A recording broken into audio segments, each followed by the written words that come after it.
Okay, so today we are going to talk about discipleship, okay? That the study to study the commitment of the disciple of the being a disciple. So because sometimes there's a lot of confusion.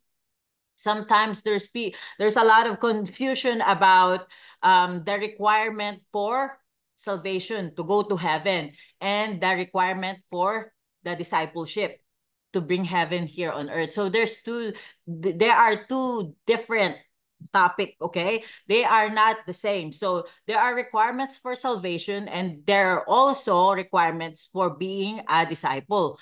Now, we said last time that being a Christian and being a disciple are connected, but they are not identical. They are not the same. So being a Christian and being a disciple, they are connected, they are related, but they are not identical. They are not the same. So being a Christian is, Mama, being a Christian is?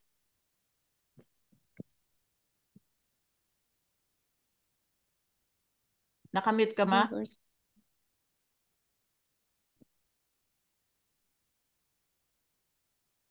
Okay. Being a Christian is just knowing, no? Yes. Accepting Jesus Christ and knowing all about Jesus. But you are not sharing it to other people, and sometimes you are not walking what you are talking as Christians. Yes. Yes. You are converted. You are born again. So it means you're a Christian. You have faith alone in Christ alone. And that you have a promise of eternal life. You're going to heaven. But being a disciple, Tita Belen?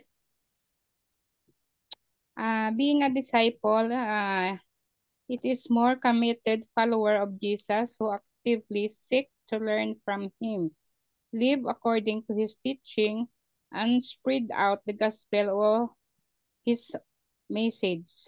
A disciple embodies a deeper level of commitment and obedience. Amen. Yes. So it's a deeper level of commitment to Jesus Christ. So what happened is that when you become a disciple, there is a commitment of discipleship, is that you are denying yourself and you take up your cross and you follow him. We will talk about it later. So when you become a disciple, you have to say no to yourself and yes to God, even though, if there's a conflict. So you have to say no to yourself, you have to deny yourself and take up your cross. And we will talk about taking up your cross and follow him later.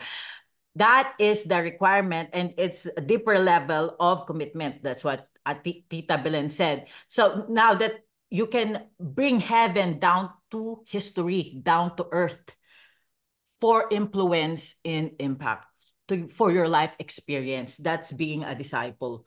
So now, when you understand why God asked for that commitment and what are the benefits of that commitment, in spite of, because you will face challenges and you will face conflict when you started following Jesus Christ as a disciple.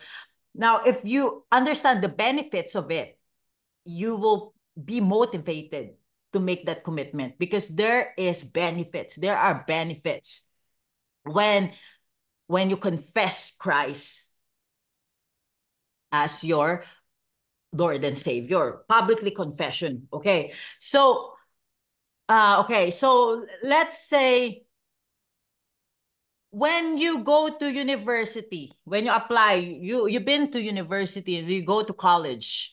When you go to university on the not the enrollment day, but the inquiry day, you normally ask for to audit the course. You want to know information about the course that you like. Mama, and Tita Belen, what did you do in college, in university?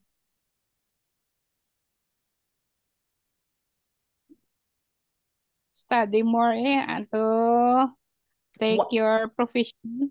what course did you take up, Tita, when you were in university or when you were in college? Accountancy. Accountancy. Okay, and Mama is commerce. So what the first time you went to the university, you did not enroll yet. You just want to ask information. You want to get the information about the accountancy course, Tita Belen. You want to know what subject you're going to study, how much you will pay for that course, and what are the requirements to be accepted for that course. Is that right? Yeah. So you go and you audit your course first, okay? You don't go and sit down and take the exam already. No, you just wanna know more of the information of the course. Wala, there's no homework, there's no test, you don't have to read any books, okay? You just want to audit it. So this is the same as Christian. There's a lot of Christian in the church. They just want to audit the course. They just want to listen to the sermon. They just want to know they just want to hear, they just want to be entertained by the preaching, by the praise and worship. They just want to be inspired. They just want to receive the word of God without the cost, without being a disciple. A lot of Christians are like that. They just want to go to church and just want to go during Sunday. Is that right? Yeah. So, but in order to get grades and recognition, you must be involved and there must be investment of work. Amen. In the church and even in your school, yeah? So it's the same thing as being a Christian. So we already said earlier that salvation is free. When you come to Jesus for the forgiveness of your sins, it's a gift of eternal life. And that's what we call being converted, being born again. The Bible makes it clear. Romans 3:24. What it says in Romans 3:24? Liana. Romans 3:24.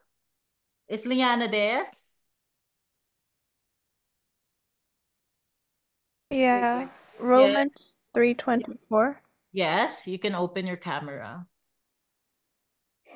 And are justified by his grace as a gift through the redemption that in Christ Jesus, whom God put forward as the propitiation by his blood to be received by faith.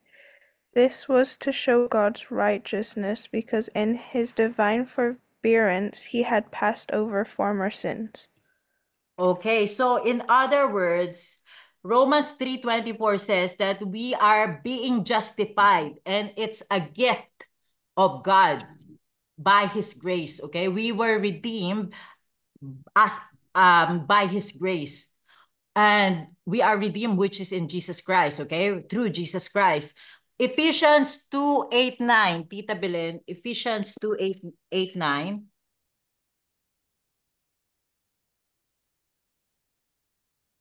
Ephesians. Ephesians 2:8-9. Ephesians 8. Chapter 2, verse 8. 2, 8, 9. Yeah. Okay.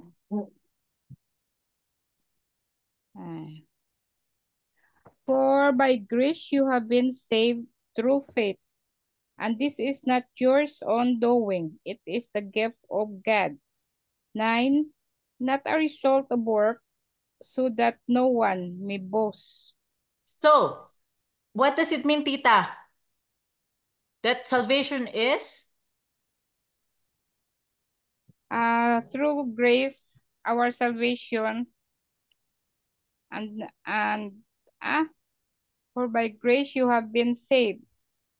Gisabugay, Yes. kita naluwas. Yes. Through faith. Yes.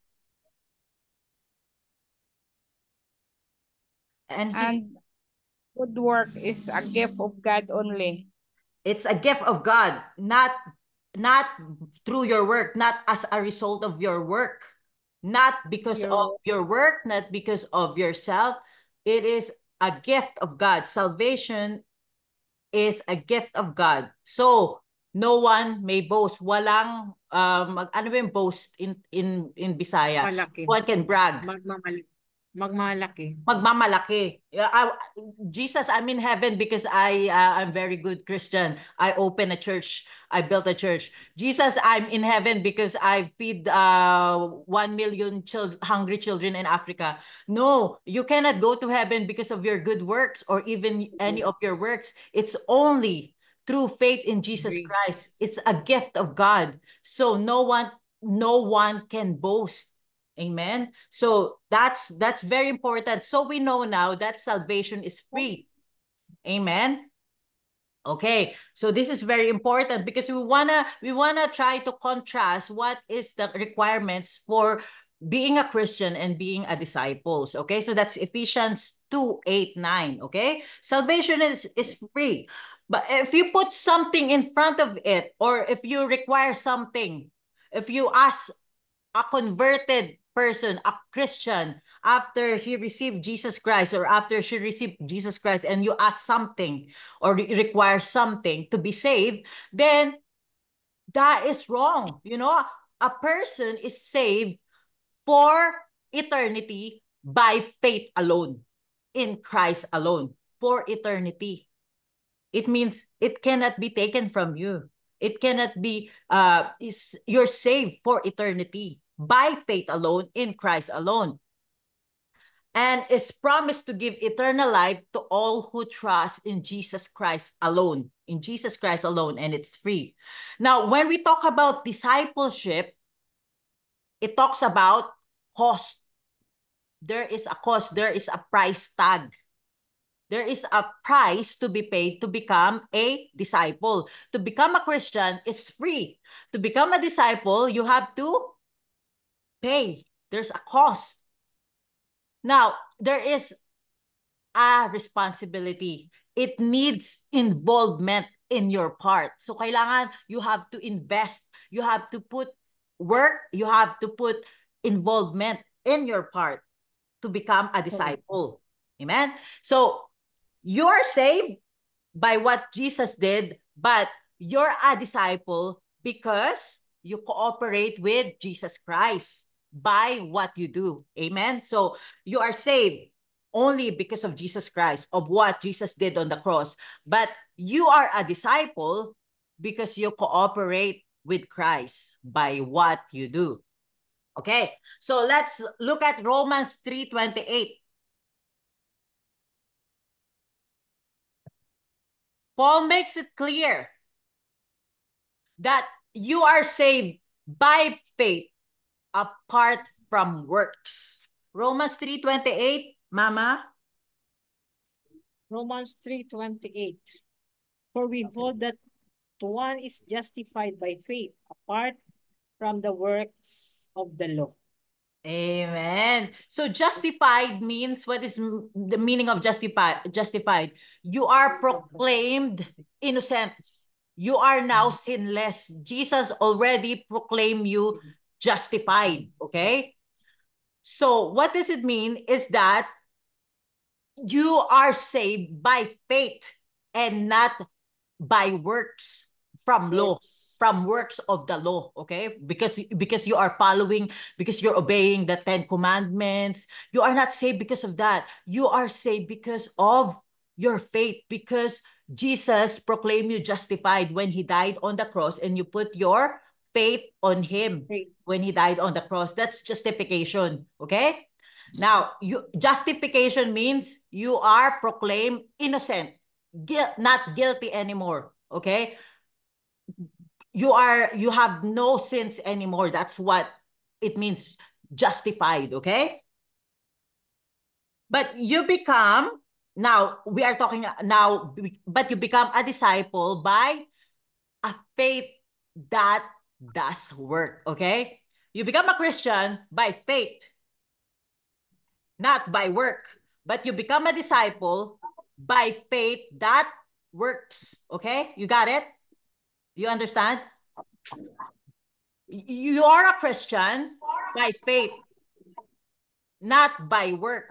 but you become a disciple by faith that works. You have to have a faith, and it needs to work to become a disciple. Okay. Okay, let's go to James 2:26, because many people are very confused about James 2. James 2:26. Can we open our Bible? Papa, if you have your Bible, James 2 verse 26. We are just talking about Wait. salvation, okay, and discipleship. James. James 2 Ay, verse 26. yeah, wait. 26. James 2:26. Wait lang. Sorry. James Tama na ba? James to? Yes, pa. 26. James 2 28? 26. 26? Yes. For as the body without the spirit is dead, so faith without works is dead also. Amen. So James said, faith without work is dead. Okay? Many Christians, many people think that James 2:26, faith without work is dead, is about becoming a Christian. So that's why you hear some people say you have to work, you have to do work, you have to work out your salvation so that you will not lose your salvation. That's what some people says, okay? That faith without work is dead. So they think it's about being a Christian, but it's not, okay? James is talking about Christians here, because James is talking to my brothers, my beloved brothers, my brethren. He's talking to people that are already saved, okay? So he's saying that faith without work, your faith must be accompanied. Your faith must have or must mix with work, okay? So that your faith will not dormant, will not lay dormant, will not be dead, will not be not active, okay? Inactive, will not be inactive. So you're already saved, so your faith must be keep on working. Your faith without work is dead, so that your faith will not lie dormant, will not be inactive. So your faith won't work, okay?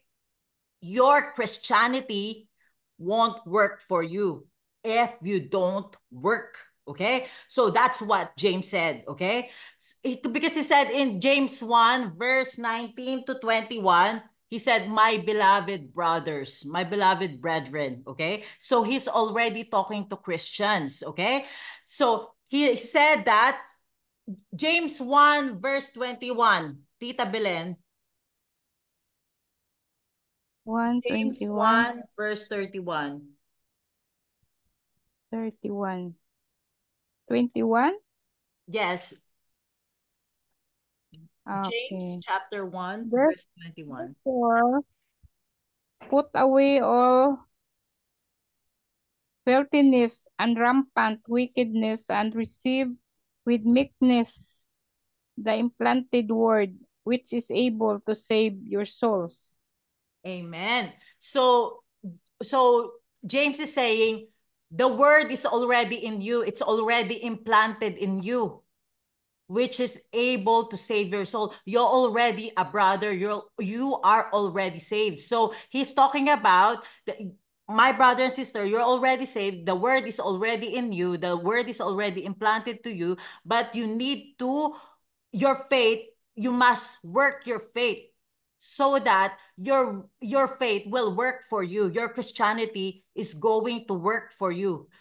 Okay, we will gonna elaborate it later, okay? Now, so Tita said that the word is already in you, implanted in you, the word of God, okay? There's a divine DNA, okay? So let's look at the word saved, okay? Because there's three meanings for the word save, okay? But mainly the word save, SAVED, means to be delivered. It means to be rescue, means to be saved, okay? Okay, so when you are not saved, what does it mean? If you are not saved,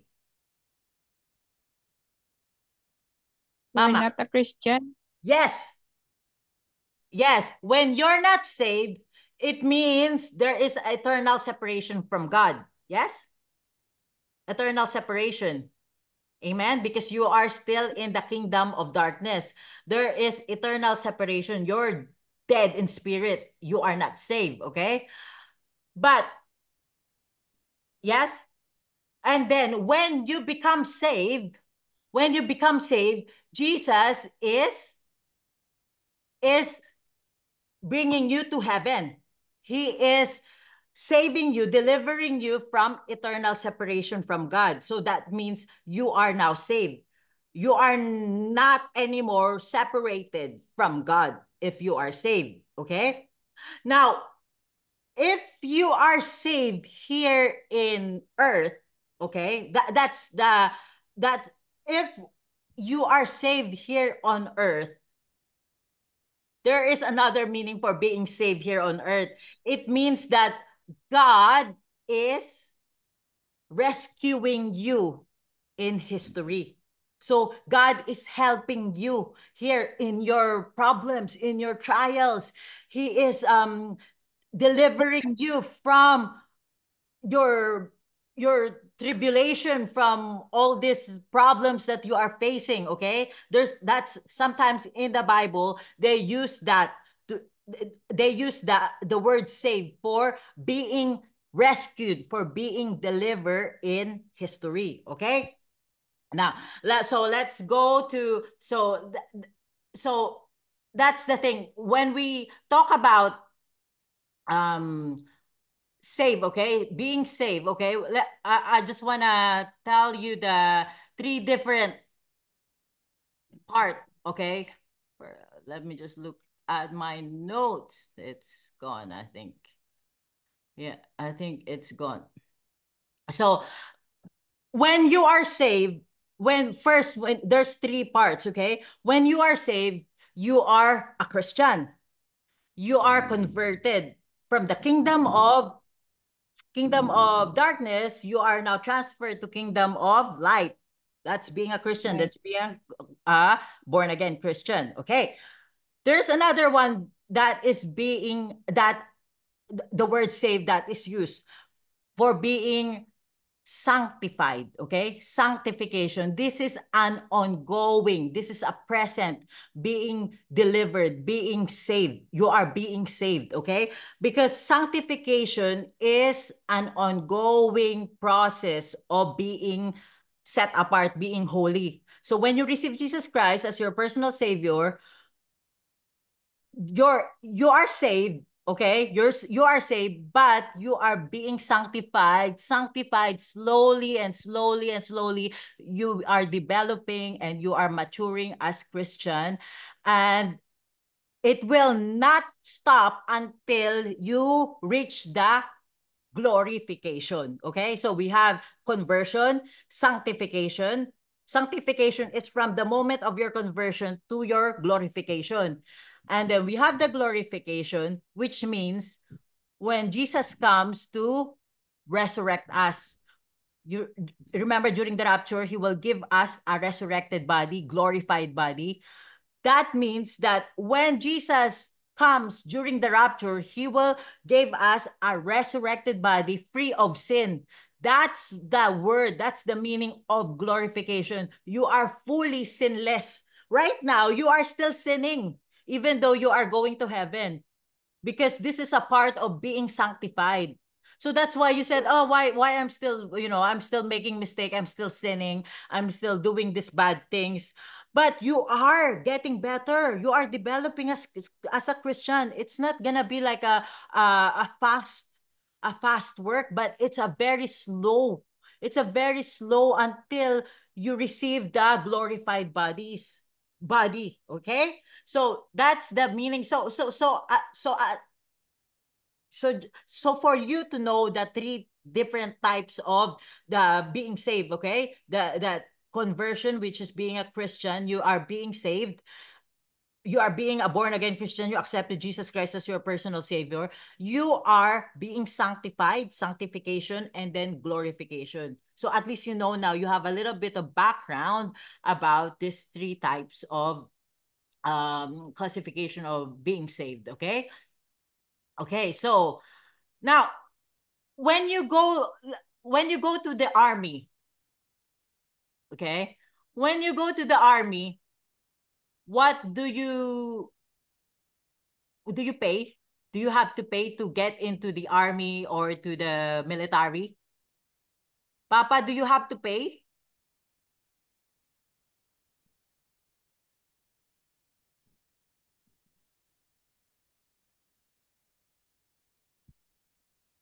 Pa, nakamute ka pa. You have a question again? When you go to the Okay. army or when you go to the military, Yes. do you have to Yes. pay? Do you have to pay? No. No. You need to training so that you will be enlisted. You will be uh uh enter in the group. Amen. So it means that when you join the army, the navy, the marines, the air force, it's free. You don't have to pay. It's to go in is for free. But once you are enlisted, once you already become accepted, Papa said you have to train. It requires a commitment. So that's the meaning of being a Christian and being a disciple, okay? Now, another point, just to give a little bit more emphasis about the salvation and the what they call the being a Christian and being a disciple. Okay, can you open your Bible in Philippians chapter 2 verse 12? This is a very misunderstood and very misquoted verse in the Bible. A lot of people, a lot of preachers use this verse, and they say that you need to do this one, you need to do this one, so you don't lose your salvation. Philippians 2:12.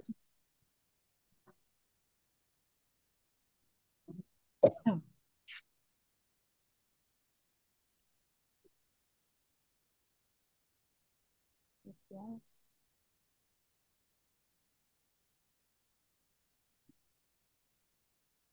Philippians 2:12. Yes. Therefore, my beloved, as you have always obeyed, so now not only as in my presence, but much more in my absence, work out your own salvation with fear and trembling. Amen.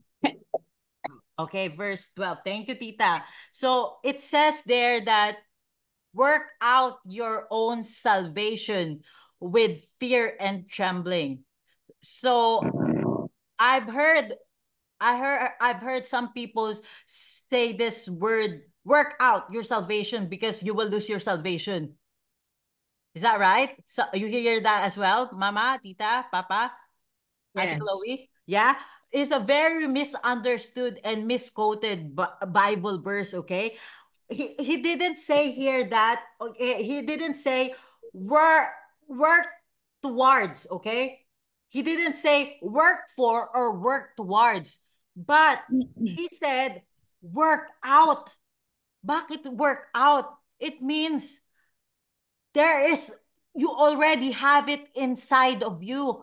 There is something inside of you that you need to work out, okay? Because it's already in, okay? So what is that already in that you need to work out? What is that already in that you need to work out? That is your salvation, okay? But in form of what, okay? He said, go to, I've got it here in first Where is my notes? Okay, go to second. Sorry, it's Peter. I didn't wrote the verse. Okay, but Second Peter,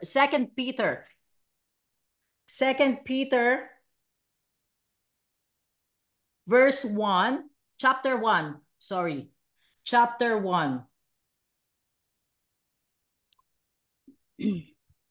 And it says here that chapter 1, let's just Second Peter chapter 1. Okay, so it says here that in verse 9, I can see that it says here that, okay, for if these things to be in you, they are bound to make you shall neither barren nor fruitful in the knowledge of God. Okay, I'm looking at the divine DNA. Okay, so can we read the chapter First Peter chapter 1 from chapter 1 to 11? Mama. Dali lang. Oh, First sorry. Peter. Yeah, First Peter chapter 1 verse 4.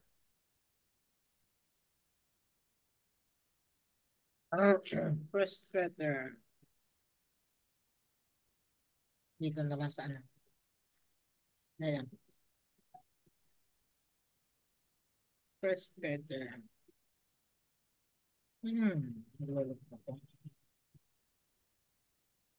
First Peter chapter 1.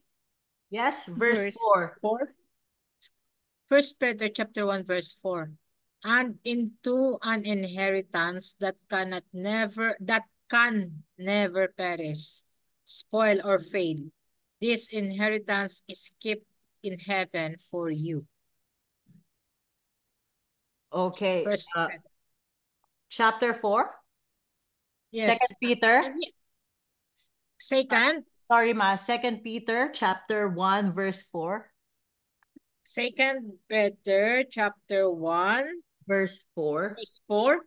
Yes, this Second is Peter the chapter one 1 that is verse 4. implanted in you, okay?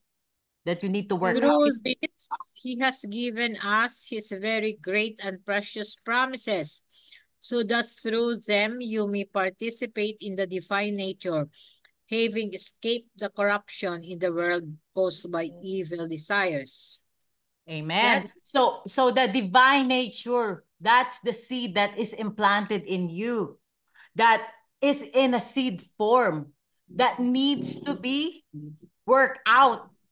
It's like going to the gym. You have to work out because you have already in you the muscle, the divine nature. It's called the divine DNA, okay? Divine nature, that's in the seed form. So it's only this is the godliness in you, okay? That is everything that God wants you to become, okay?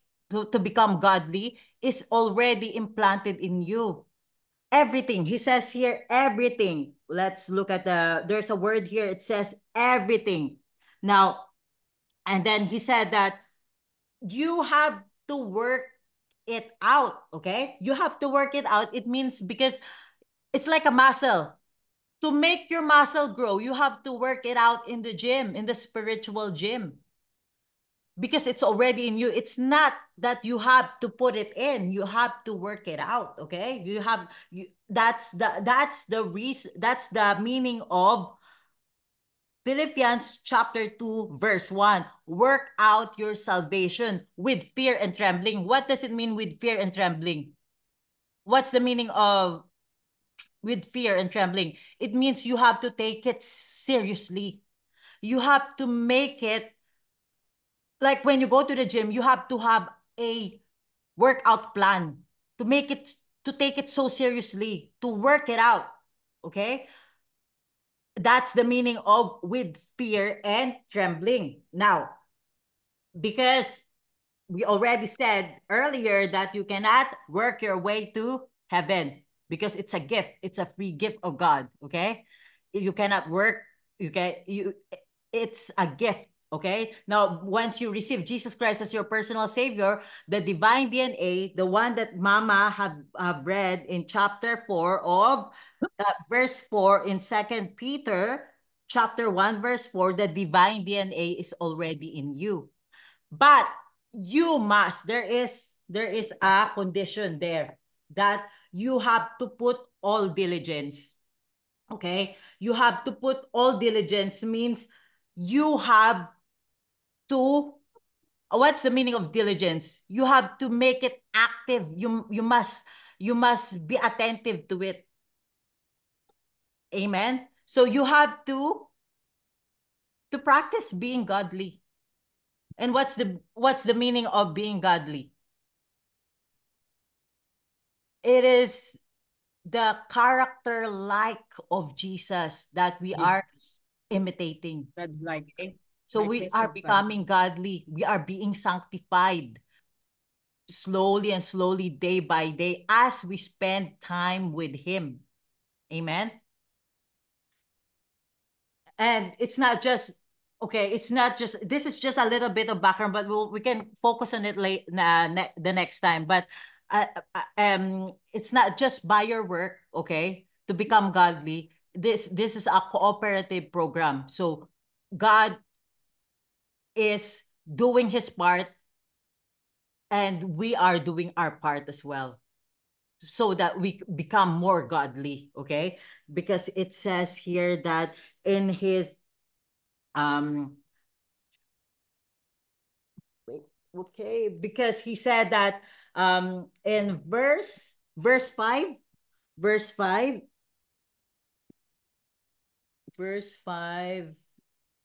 He said that apply all diligence in your faith.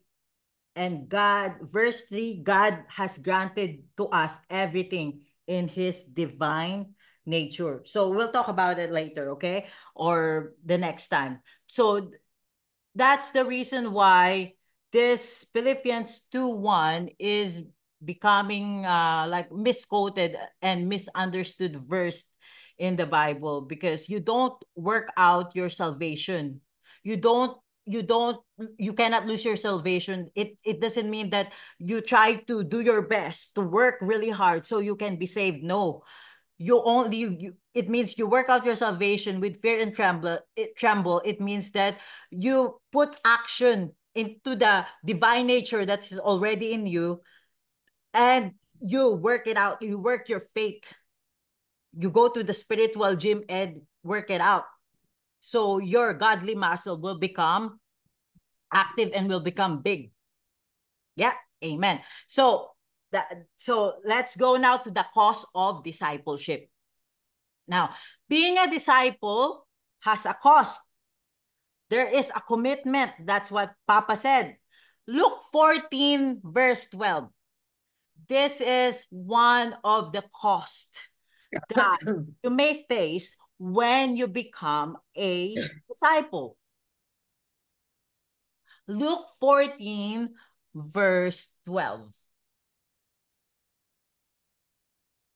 Luke 14. Verse 12.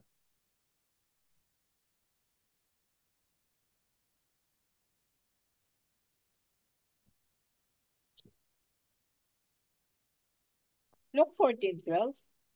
Yes, Luke chapter 14. Chapter 14, 12. verse 12.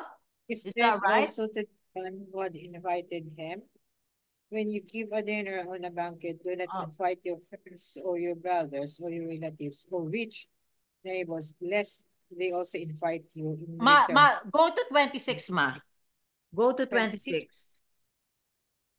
26. 26. If anyone comes to me and does not hate his own father and mother, and wife and children and brothers and sisters, yes, and even his own life, he cannot be my disciples. Okay. So Jesus is not saying that you cannot be saved, okay, if you don't hate your mother. He's not telling you to hate your mother, to hate your brother, to hate your father, to hate your brother and sister, okay? Yes. hate your own life to get saved, to go to heaven. No, he's not saying that. He's saying, he's talking about discipleship, okay? Just to be clear, to be saved, to be disciple, you must, he says here, you must, not must, okay? We will explain it. What does it mean that you will hate your father, mother, wife, children, and brother and sister if you want to become Jesus' disciple. Okay? So, because when you become a disciple, your love for your mother, okay, and your love for your father, and your love for your wife, and for your children must be lower, or must be lower than the love for Jesus Christ. So your love for Jesus Christ, your commitment for Jesus Christ must overpower your love for your family. And sometimes the difference of that love, of your love for your family and your love for Jesus Christ, sometimes it seems or it feels like hate. Okay, because you're not following what your parents says to you. You're following Jesus Christ. You're not following what your father is telling you. You are following Jesus Christ, and that sometimes it feels like hate. That's what the verse means. Okay, he's not saying you must hate your brothers and sister you to become a disciple. You must hate your family. No, it's the difference between your love for your mother, okay, because you're not going to obey them because they are in conflict with Jesus Christ, with what Jesus Christ is telling you. Okay, so when your parents, or when your family, when your wife and your husband is saying different thing, and then Jesus said this thing and they said different thing, you must obey Jesus. And there's a conflict, and sometimes it feels like hate. Amen. Okay, so now you become, okay, being a disciple is like an ambassador. Ano ba yung ambassador? What is an ambassador? Ambassador or representative of other countries. Representative to other nations.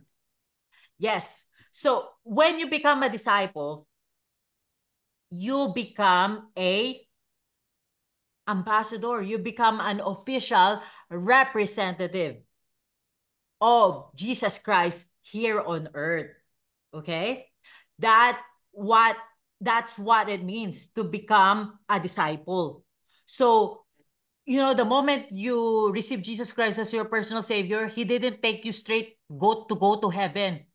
Why you are still here on earth when you got saved?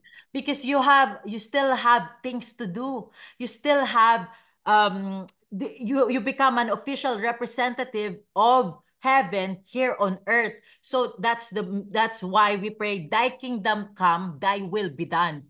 Now that's why the kingdom of God must be also executed here on earth through us, through kingdom discipleship, through kingdom disciples, okay?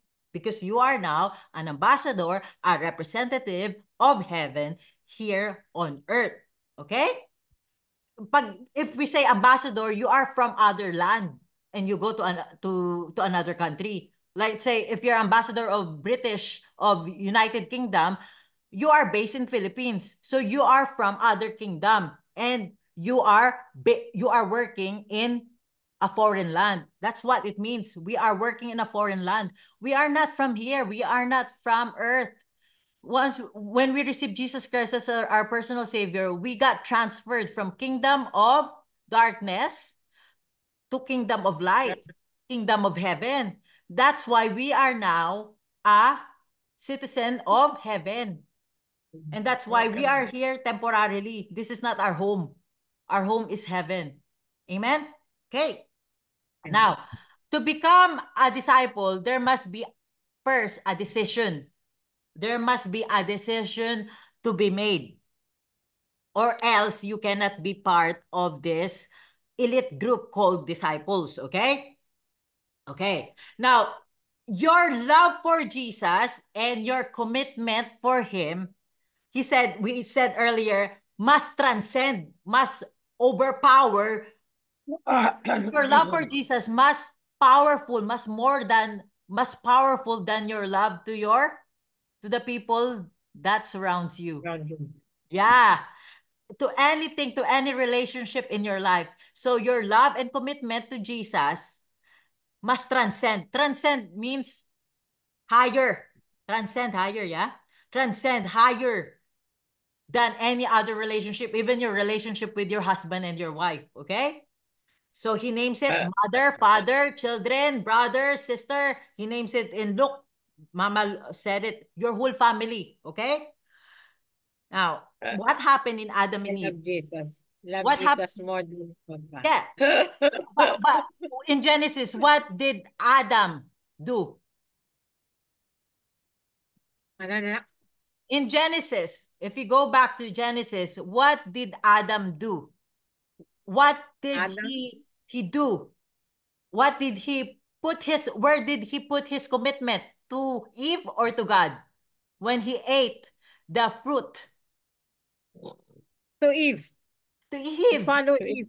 Yeah, Adam made a commitment to his family, to Eve, over God.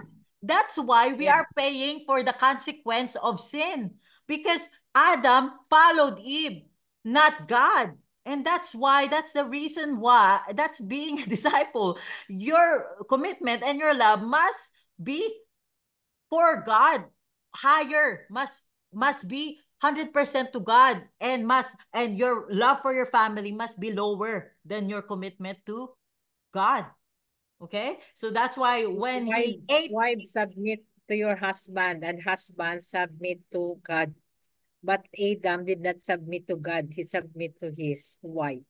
Amen. Okay, so okay, we can. Oh, that's really good, ma. We can talk about this kingdom, men. Okay, so Mama wanted to talk about why women, in the Bible, that woman must be submitted to man, to their husband, must respect and be submitted to man, and man must be submitted to God.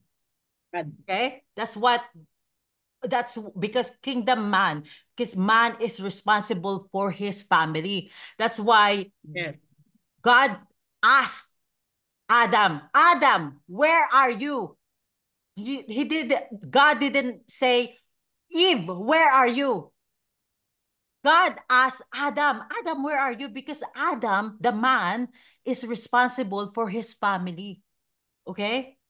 And even though you want to blame Eve for, for doing for listening to the snake, it's Adam who is responsible for the whole family. And now that's why it says that when you see a lot of women not submitting to their husband, is because their husband is not submitting to God. And we see that in church, we see that in family, and that's the reason why I think we can talk about it in the Father's Day, during the Father's Day, but because Mama brought it up about kingdom man, okay? So man is responsible for his family, for the church as well. Okay, now let's go. So we talk about Adam's commitment to Eve is over God. That's why we are paying for the sin. We are paying for the consequence of sin. Okay? Now, okay. He said that, in many, many, many, many countries, there's a lot of people, when they receive Jesus Christ, they got rejected. You are very blessed that you live in the Philippines, because Philippines is a Christian vineyard. It's like a Christian majority people. But if you go to another country, let's say Arab countries or Islamic countries, when they receive Jesus Christ as their personal savior, most of the time they got rejected by their family.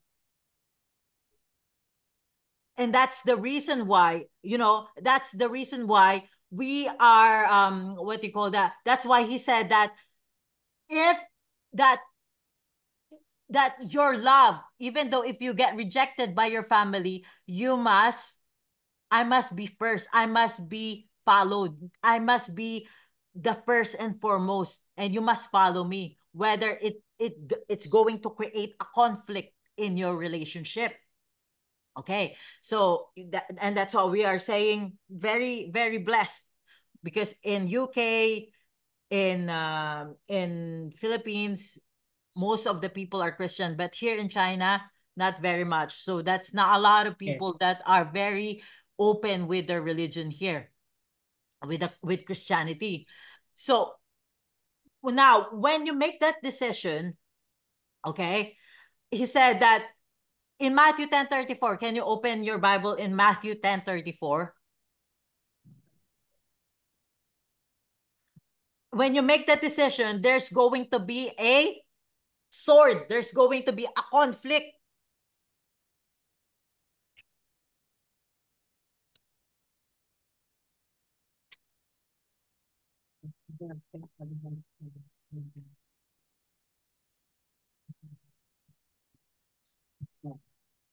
Matthew 10:34.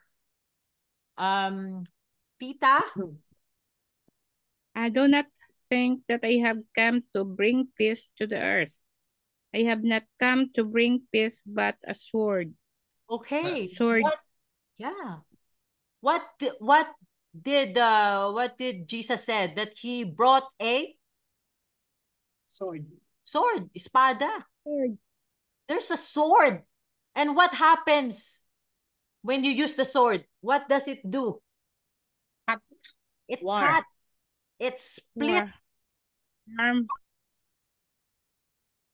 It cut. Jesus brought a sword because he knew, Jesus knows that when you choose him over your family, over other people, it can split things, okay? It's going to create a conflict. There will be a division. That's why he said, I didn't came to bring peace, but I came to bring sword.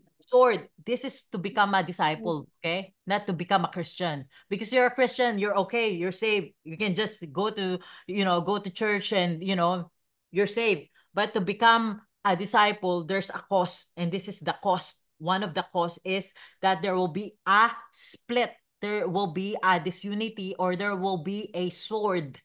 There will be a conflict in your family because now you are following Jesus Christ and you are publicly identifying yourself. You are not just being quiet or your secret agent Christian. You are very publicly confessing Jesus as your Lord and Savior. Now, there is a reward. Now, becoming a disciple, there is a reward. Okay? Because now you will have authority.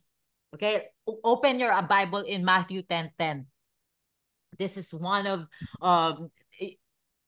when he told his disciples, go out, what did Jesus give them? Matthew 10:10. No bags for your journey, or 2 tunics, or sandals, or a staff, for the laborer deserves his food. Matthew 10:10. Sorry, I think let me see. I think I've quoted the wrong verse there. It says that okay.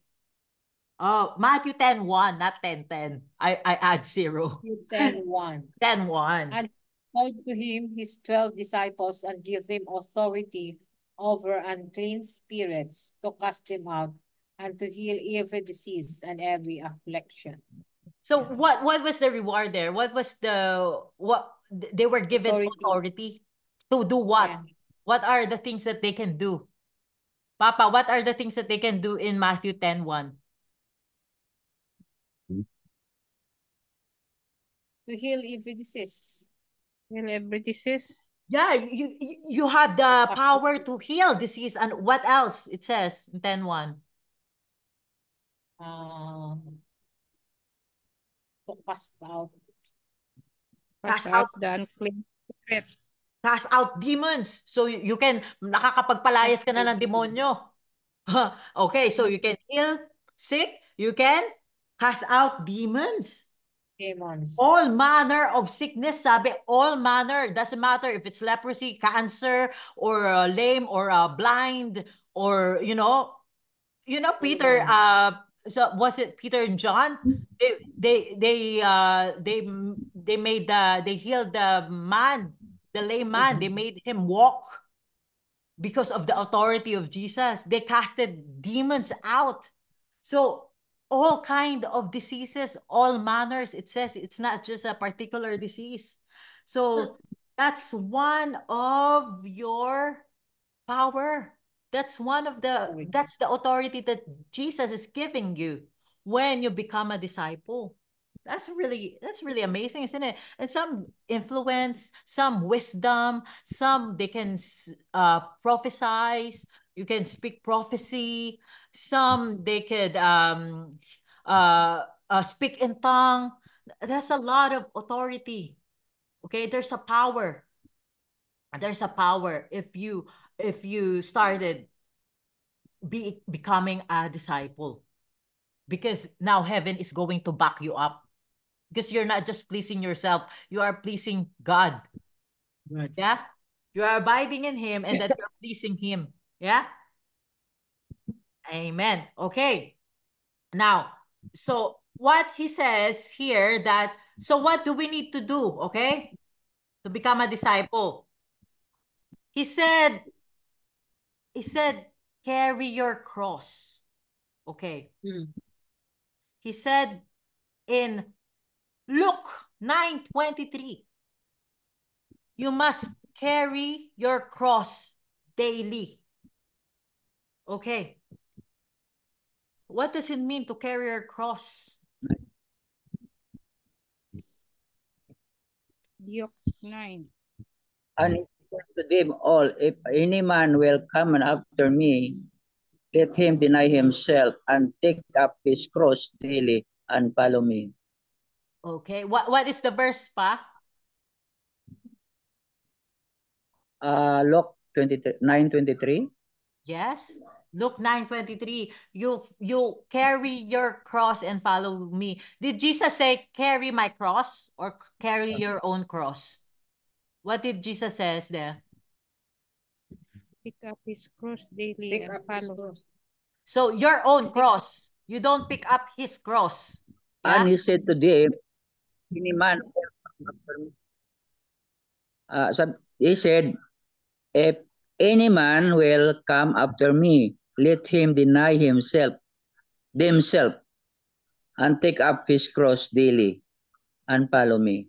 Amen. So to carry your cross is to carry the identification of who you are in Christ. It means that you carry your cross daily.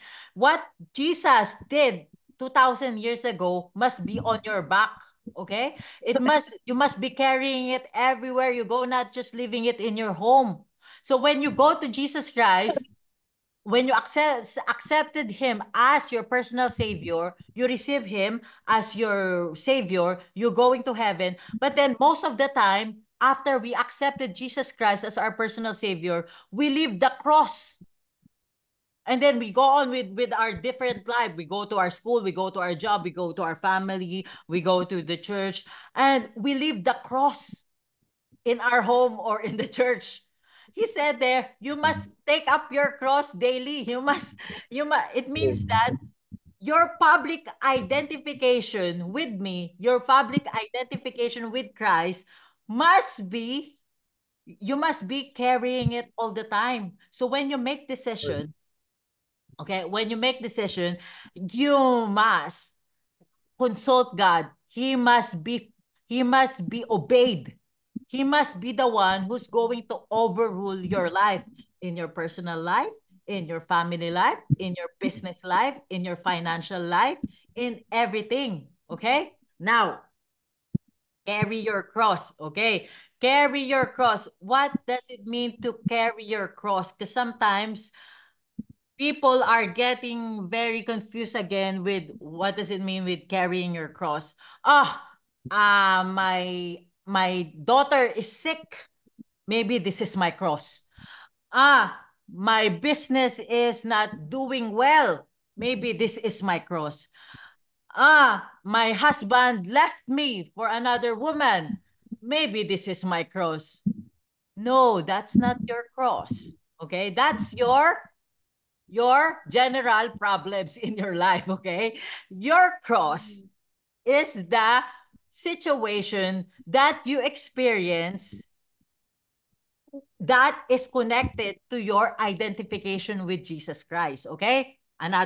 So this is the example of carrying your cross. For example, your family rejected you. Sabi ni ng mama at papa mo, I'm gonna disown you because you are now a born again. Lumayas ka dito sa bahay because you are now born again. I don't agree with your religion. That's carrying your cross. Another one, when a Christian single woman, okay, have to reject this non-Christian man because this non-Christian man is asking something from her that she cannot give because she's Christian. For example, the guy wanted to live together, okay? The guy wanted the woman to live with her in one house, but they're not married yet, okay?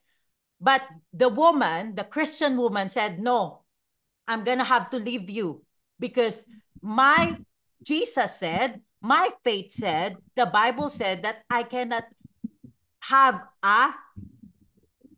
live with you without being married. Okay? So that is carrying your cross because you are now identifying yourself with Jesus Christ in any situation of your life. Another example, your friends, you are a Christian, and your friends is telling you, can you drive us to the mall? And you wait for us, we're gonna do some shoplifting, for example. We're gonna do some shoplifting, but you're not gonna do anything. You're just gonna drive us. You're just gonna wait outside. And then you said, no, I cannot do that. And then your friends rejected you. Your friend said, okay, you're not our friends anymore because you are not doing this thing with us. You're not helping us. But your faith in Jesus Christ must transcend. It means that I am a Christian. I cannot do all these things because I love Jesus. I am a disciple. I am publicly confessing that I am a Christian, and everybody knows that I'm a Christian. I cannot do this. Amen. So that is carrying your cross. It means dealing with your sin. Okay? Dealing with sin. So Jesus went to the cross only for one and only one reason: to deal with our sin. Okay? So he went to the cross to deal with the sin problem. If there's no sin in the world, Jesus doesn't need to go to the cross. But because there's a sin problem that needs to be solved, Jesus has to go to the cross. And now we must also deal with our sin. We must carry our cross to deal with our sin. We want to repeat the last time. Jesus didn't want to go to the cross. He was sweating blood in the Garden of Gethsemane. And he said to God the Father, if you want, Lord God the Father, if you want, Lord God, take this cup away from me, but your will must be done. Even though Jesus doesn't want to do it, doesn't want to go to the cross, he said, but your will must be done. So even in ourselves, to apply it to ourselves, sometimes it's really hard to deal with our cross, to deal with our sin. No, sometimes Jesus said, do not do this one.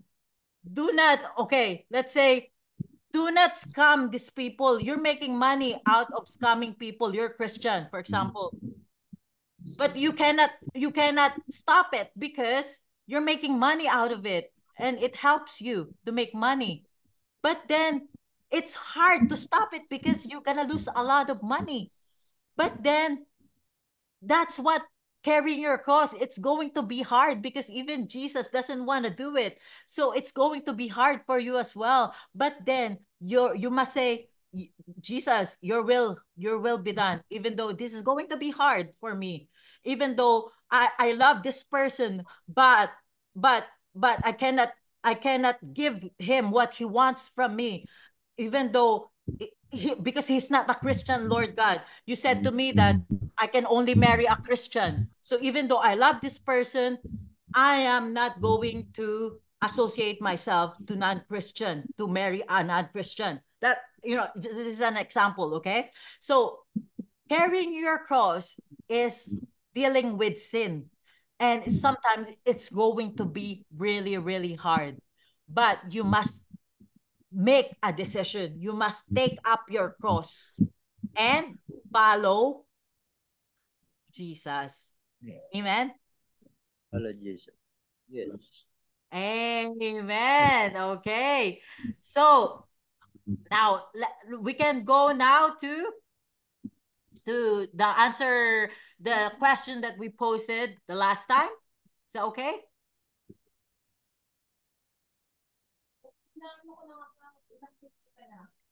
Okay. Number one question. Can you read us? Can you read for us, Mama? Number one question.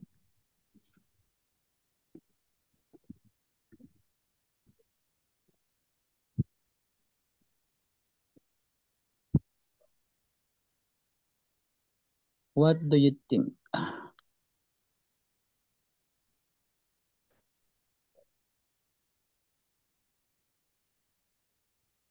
Number one question, Mama. Nakamute ka, Ma? It's at the end. What do you think? Number Yes. one, what do you Yes. think might be some of the specific responsibilities we have as managers of God's kingdom? Okay. What do you So think? we're gonna talk about, because this is the kingdom lost and regained. Okay. So we're gonna talk about how did we lost, okay? How did we lost the kingdom and then regain it? And Jesus had regained it, okay? Now, if you go to Genesis 1:28 first, what did God said, commanded to Adam, to man? Genesis Genesis 1:28. And God blessed, and God said unto him, Be fruitful, and multiply, and replenish, and in the earth, and subdue it, and have dominion over the fish of the sea, over the fowl of the air, and over every living thing that moveth upon the earth. So when God created us, when God created man, he called us to rule over his creation. That's what you call dominion covenant. Okay, if you already heard about dominion covenant, is when God commanded man, that man was supposed to rule over his creation. Okay, and that's what Papa said. He said in Genesis 1:28, God said that they must subdue, okay? They must subdue and you must rule over them. Okay. Psalm 8:6. Psalm 8:6. Can you read, Tita? Mary, you have given him dominion over the works of your hands. You have put all things under his feet. Amen. So that is God. This is the psalmist saying to God that you put all your creation under the man's feet, okay? Under the mankind, okay? under the rulership of mankind. Go to Psalm 8:3-9, Mama.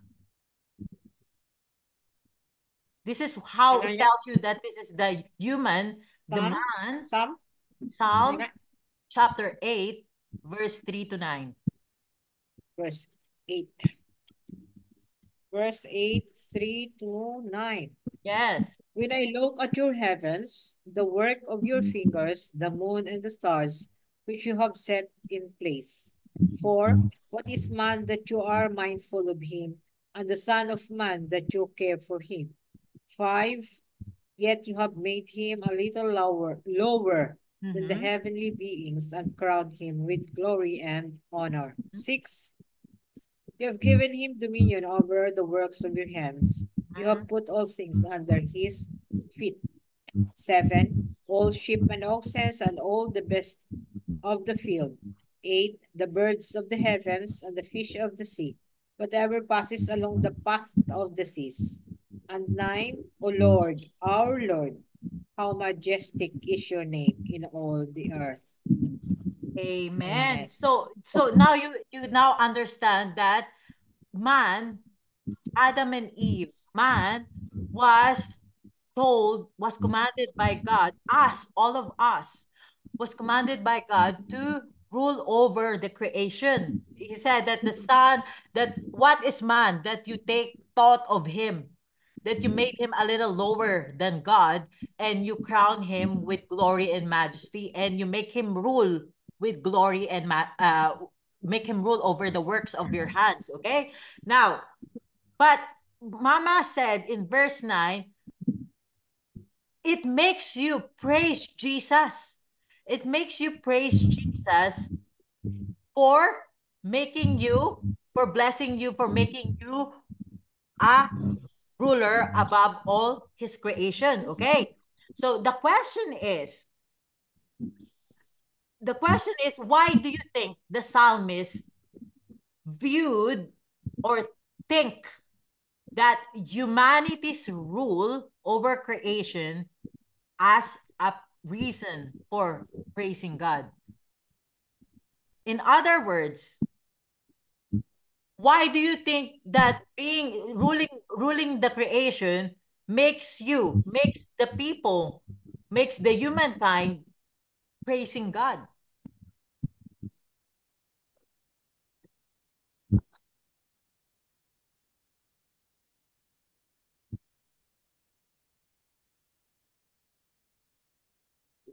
So, for example, let's just make an example so it's easy to understand.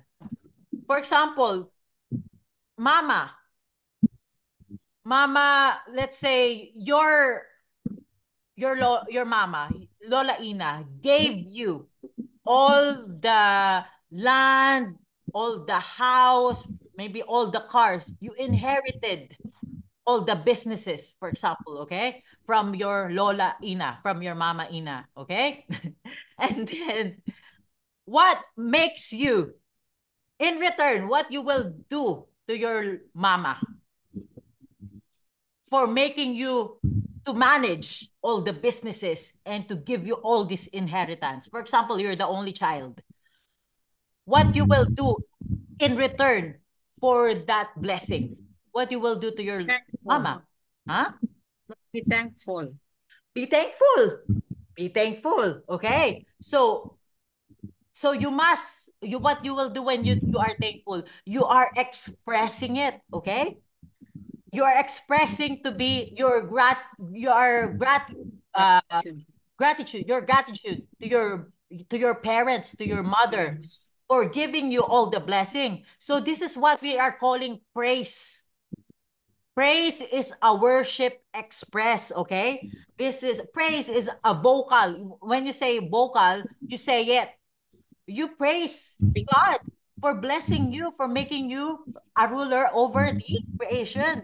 This is your visible and vocal declaration of what God has done to you and what God is doing to your life and what you are entrusting Him to do in your life. Okay, so that's why we are praising him, because he gave us this blessing that we can now rule.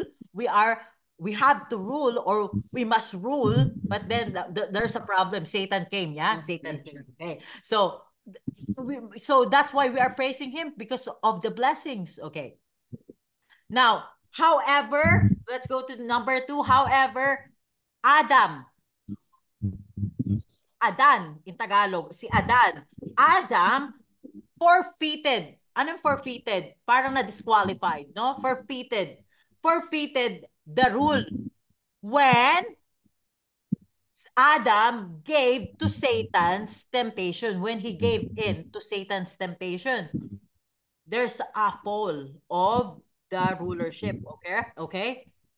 Now, the authority to rule the whole creation came under the authority of the devil when Adam gave in to Satan's temptation, when they ate the fruit, the forbidden fruit. Okay? Now, the Bible doesn't reveal to us how this exchange of authority took place, but many Bible verses in the New Testament indicate that Satan exercises his power and authority in this world. So, many verses in the Bible na. 2 Corinthians 4:4. It will show you that Satan now is the ruler of this world, because Adam gave in to the temptation in the Garden of Eden. 2 Corinthians 4:4. You can open your Bible. There's a lot, but we're just gonna open one verse. 2 Corinthians 4. In their case, the God of this world has blinded the minds of the unbelievers to keep them from seeing the light of the gospel of the glory of Christ, who is the image of God. Amen. Okay, so that's 2 Corinthians. So in whose case, the God of this world. So who is the God of this world? Satan. Okay? Yes. Tita said, Satan, God of this world, has blinded. So blinded, nabulag, blinded the minds of the unbelieving people. Unbelievers. So they cannot see the gospel of light through Christ, the glory of Christ. Okay? So 2 Corinthians, Paul talk about that Satan is the God of this world. Okay, last one, Ephesians 2:1.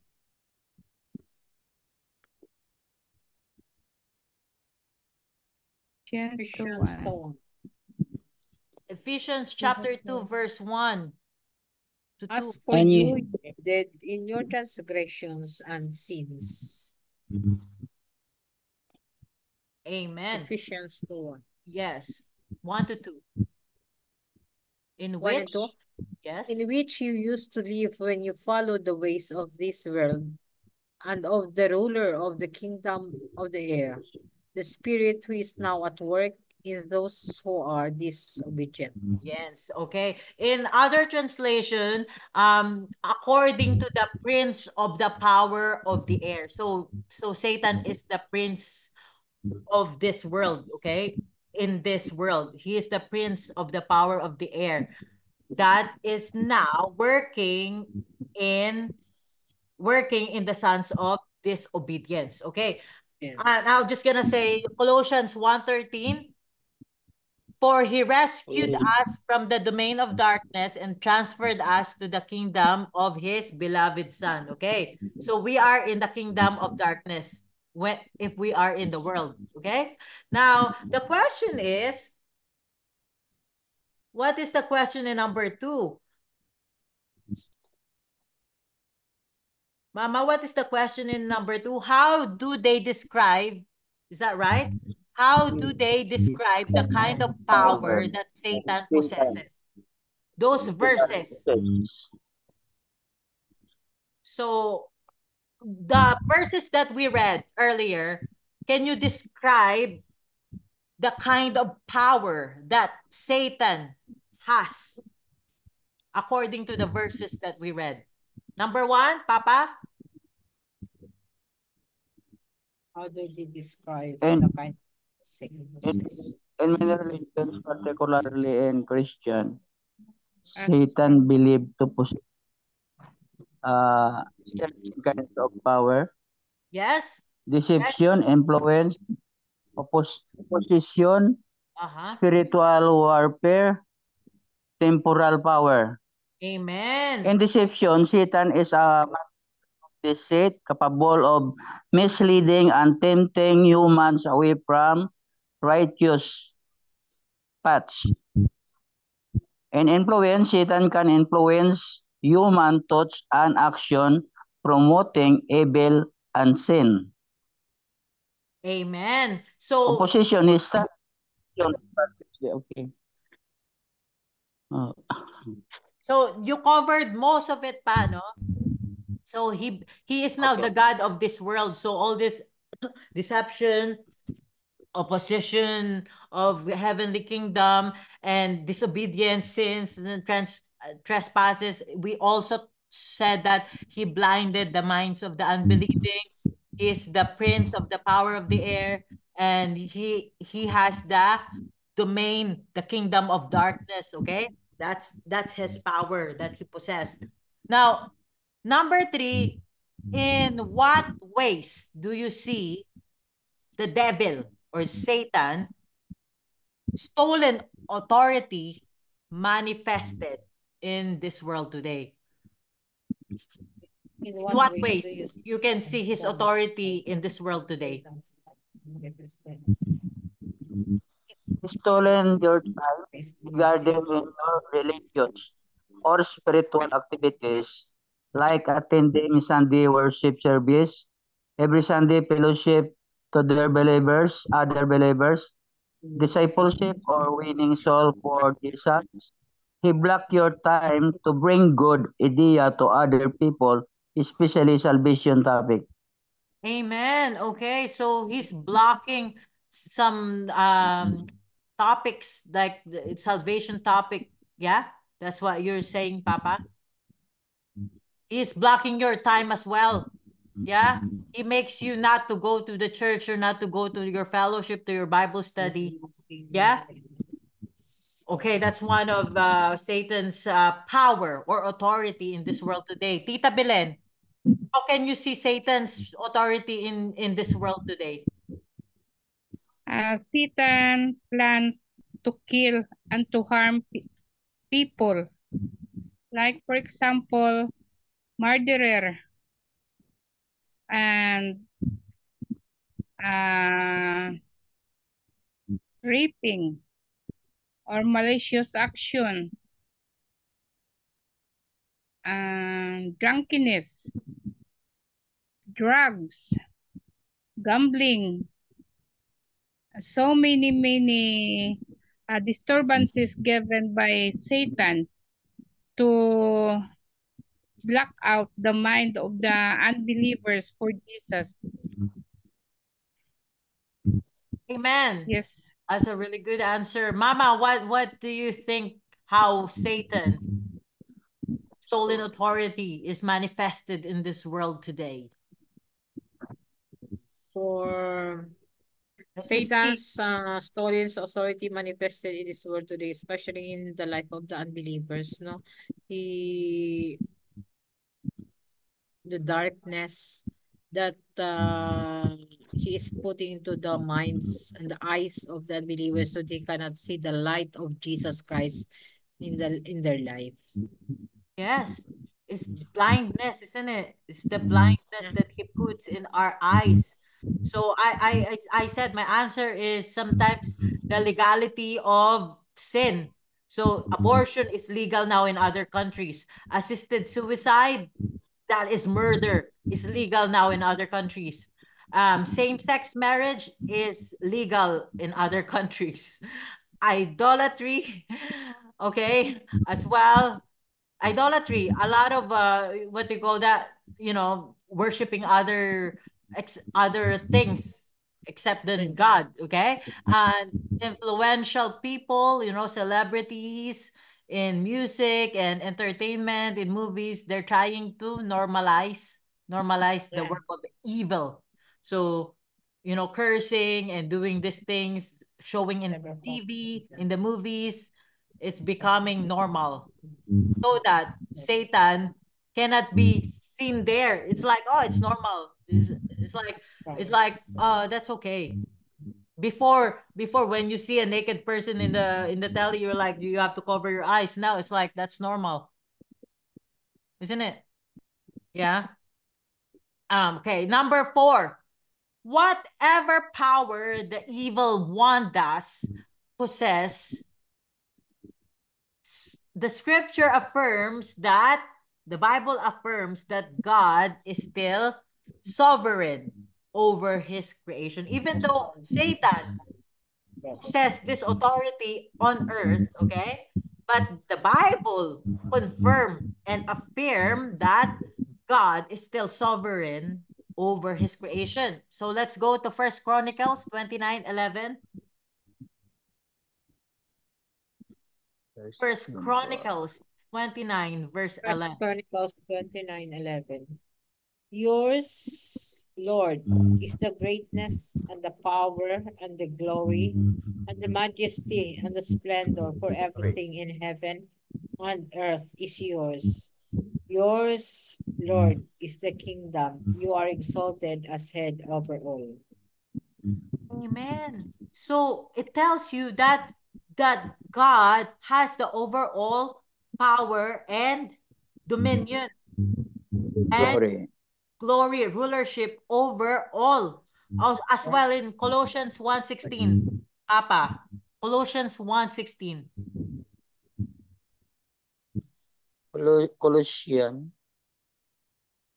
Colossians 1:16. Wait. 16.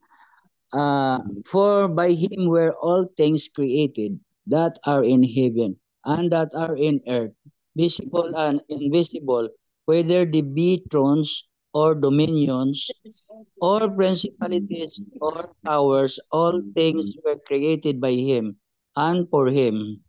Amen. So ultimately, God is still ruler and the ruler and the dominion and the final authority over all creation, because it was created through him and for him. Now, C.S. Lewis, he's a renowned theologian, he said that we must seek, we must find, we must remind ourselves of the balance that we must seek when we consider Satan's real but limited power in our world. Okay, so there are 2 errors. There are 2 mistakes that we are, sometimes most of the people are falling. Okay, we are being trapped by these 2 errors or 2 opposites, errors or mistake. Number 1, this mistake, the number 1 mistake that we normally do is to believe that Satan doesn't exist. Okay? That's the first mistake that most of the Christians and most people thinks, that Satan does not exist. Okay? Number 2, another mistake that we are doing as a Christian and as many people, is to believe that, and to be addicted, to have an excessive interest in Satan and his work. Okay, so there's 2. Number 1, you don't believe that Satan exists, and number 2, that some people have an excessive interest of evil things. Okay, so these are the 2 things that we must avoid. Okay,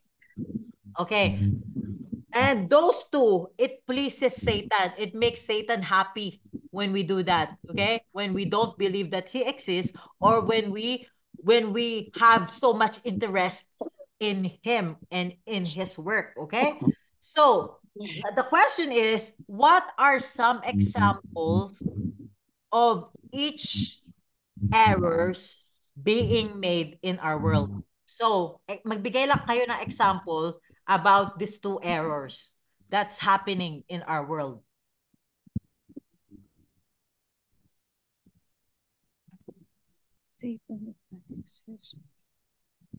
When people don't believe that Satan exists, and the number two is when they over addicted to the work of Satan. So what are the example that's happening right now about these two things that we are, most people are doing? Mama, you want to start? To believe That Satan is not existed.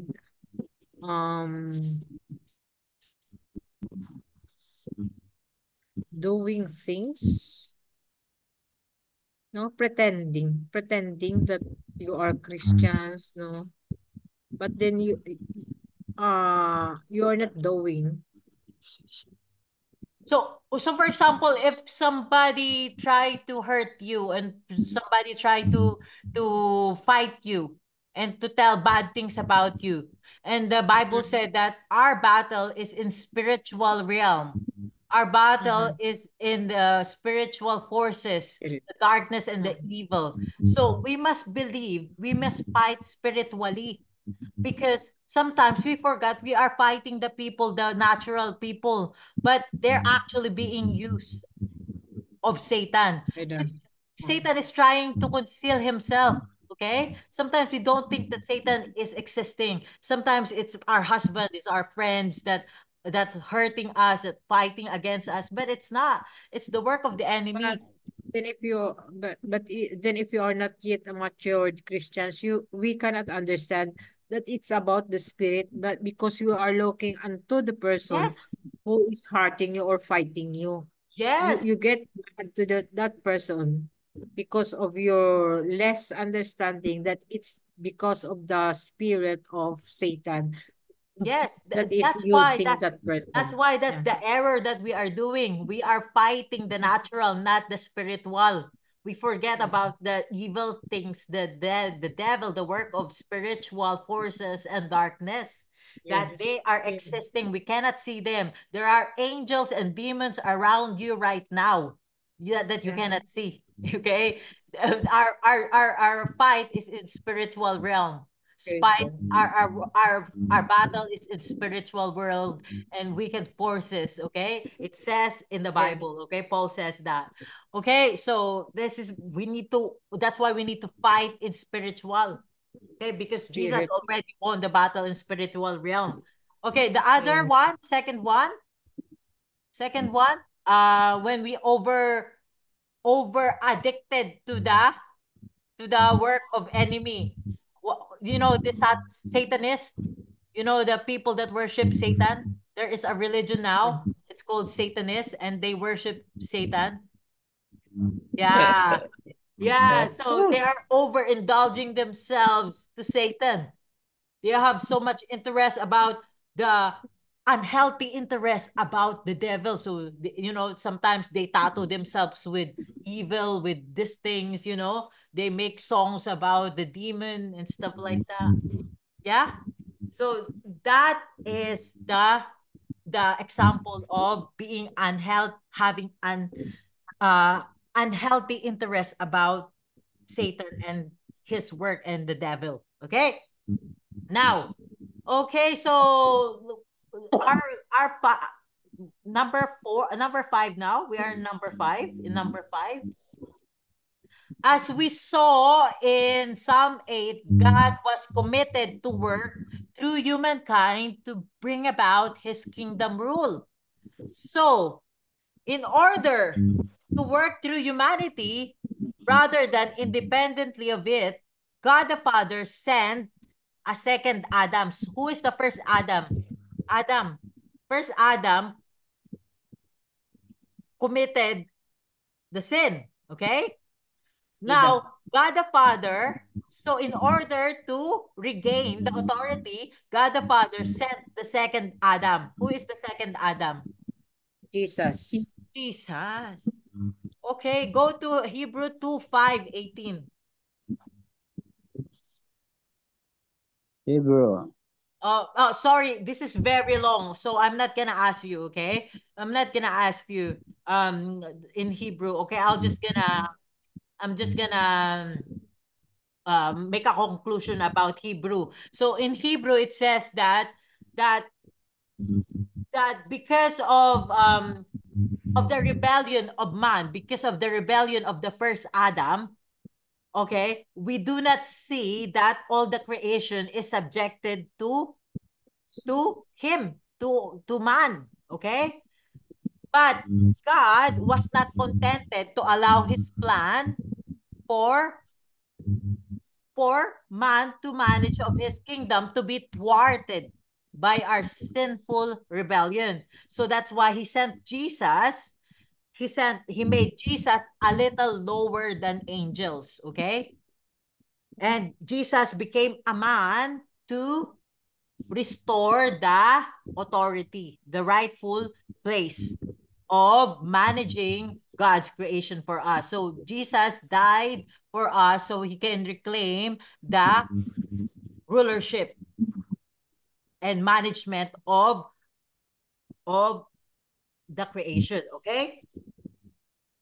Now, okay, so Jesus tasted death, so he died for us, okay? He died for us, and that, in other words, the management responsibility that was lost, it was lost by first Adam, and now it was recovered by Jesus Christ. Amen? When Jesus came down to earth, he became lower than angel. He became a man. Yeah? Okay. Yes. Yeah, so it was recovered by Jesus Christ, the authority, the kingdom, okay? The rulership over the creation. Now, the question is, how does Jesus perfectly fulfill the command given to us to rule over God's kingdom? Paano nagawa ni Jesus to rule over God's kingdom? How did he do it? I just explained it to you. Jesus as a perfect ruler. Jesus is believed to fulfill the role of a perfect ruler in several ways. He is a sinless kingdom proclamation, an atonement, resurrection, exaltation. Amen. Well, okay, well done, Pa. Thank you. So, in other words, what Papa means is that he died, he came down, he died on the cross, and then on the third day, he got resurrected, and that he said that now all authority has been given to me all over the earth and heaven. Okay? So, when Jesus died, after the third day, he got resurrected, and now he is sitting on the right hand of the Father, far above all authority, all principality, all dominion, and all power. In other words, Jesus is in charge now. Amen? So, number 6. Okay. What does it take for Jesus to fulfill this command? Ano yung binigay ni Jesus para ma-fulfill yung command ng God the Father? Ano yung binigay niya? Ano yung inalay sa atin ni Jesus? Tita Belen. Life, Jesus. His life. Through his crucifixion in the cross. Yes. And rise up after 3 days to save the sin of the people through his power of salvation. Amen. Amen. So that is his life. That through crucifixion, he died on the cross. He received a criminal death.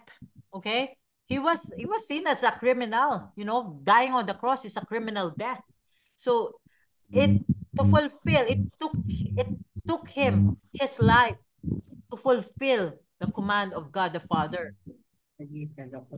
Now, last question. Okay. In Revelation 2:1-4 and 22:1-5, this is the vision. I think we talk about I think we talked about this one before. And this is the vision given to John of the new heavens and the new earth. Well, we're gonna talk about it on Friday actually, because no, because this is millennial kingdom. This is the eternity, okay? Revelation 21 verse 1 to 4 it's about eternity. It's about heaven, okay? This is the vision given to John of the new heavens and the new earth. Okay. If you notice in Revelation 22, 3 to 5, it says that our role in this renewed creation is to serve God and to reign and to rule. So we're gonna rule and we're gonna reign with Jesus Christ in the eternity. Okay? This is going to be our possession. So the question is, why do you think we are given the opportunity to renew this role in God's new creation? Why? Why? Why do you think we are given the opportunity? Because in heaven, in eternity, we're going to have position to rule. Yeah, the church. That's why in the judgment seat of Christ, we will going to get our rewards and we're gonna get possession. Different position depends on different level of commitment to Jesus Christ while you are living here on earth. So why do you think we are given the opportunity to rule in eternity, in heaven? Because God gave it them light and no night, neither light to the sun. For the Lord God gave it them light, and they shall reign forever and ever. Amen. So Papa is talking about that in the eternity there's no need for sun. There's no sun because the glory of God will give light. Okay, that's the glory of God. It's so bright that there's no need for sun. Okay, but that's not the answer. Mama, why do you think that we're going to rule and reign in the eternity? Kita, and it's a personal answer. There's no right or wrong answer. For me, the purpose of Jesus is to let him know how deep is your faith to him, for you have given a task for the work of in the earth, like for example for the spreading out of his gospel to other people, to unbelievers, so that we know that our faith is true and so deep in our hearts as Jesus Christ, our Savior. Yeah, I didn't thought about it, but that's a really good answer because it is the opportunity to rule in eternity. It will give us a chance. Tita Bilen is saying that it just shows the level of our commitment to Jesus Christ, and that when we are committed to him while we're here on earth, we are given the chance to rule with him, to show how committed we are here on earth, and that will reflect our rulership in heaven with Jesus Christ. So that's a really good one. Mama, what about you, Mama? Why do you think we are given the opportunity? You are given the opportunity to rule and real, because here on earth you are already given the authority. So we need to, it's just a practice that after life here during eternity, we have already done here on earth. The authority that Jesus has given as Christians, as disciples. Yeah, so you said it's a practice, so that because it was thwarted by Satan, yeah, because it was forfeited by first Adam. So there will be, it's the answer for the Lord's prayer, thy kingdom come, thy will be done. Huh? So it will happen. So it will happen in the millennial kingdom here on earth and as well in the eternity in heaven. So that's why we will have an opportunity to renew our role in God's creation, to manage God's creation. And also there is a dominion covenant, as we have talked about earlier, that we need to uphold the dominion covenant that was thwarted. okay, by first Adam. So Amen. it will happen. And also, yeah, that's what I said earlier, that the answer for the Lord's Prayer, thy kingdom come, thy will be done on earth as it is in heaven. And thy kingdom come means not just Jesus will be ruler here on earth and in heaven, we will be ruling with him as well. Amen. Amen. So that's Amen. the Lord's Prayer. Okay. Amen. So as Yes, we Lord. close, shall we close it with prayer, Tita Belen? Let us pray. Let's pray. Dear Lord, thank you so much nga hatag mo sa amon ang kahigayunan na maka learn more about your life. Lord, thank you for your guidance and protection for us. Help us this night for our rest.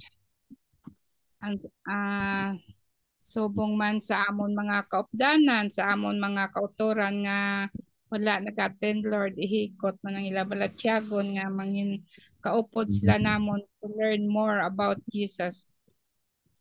In Jesus' name, we pray. Amen. Amen. Amen. So may mga question kayo, Mama, Papa, Tita, Diana? No. No? No more question So very clear na about discipleship and being a Christian are totally different. Christian and Okay? discipleship. Okay. Yeah. Yes. Yes. So we can move on now. Maybe we can start the topic fellowship. Koinonia. Koinonia in Greek, fellowship, because there's a really good, great reward as well in having fellowship with one another.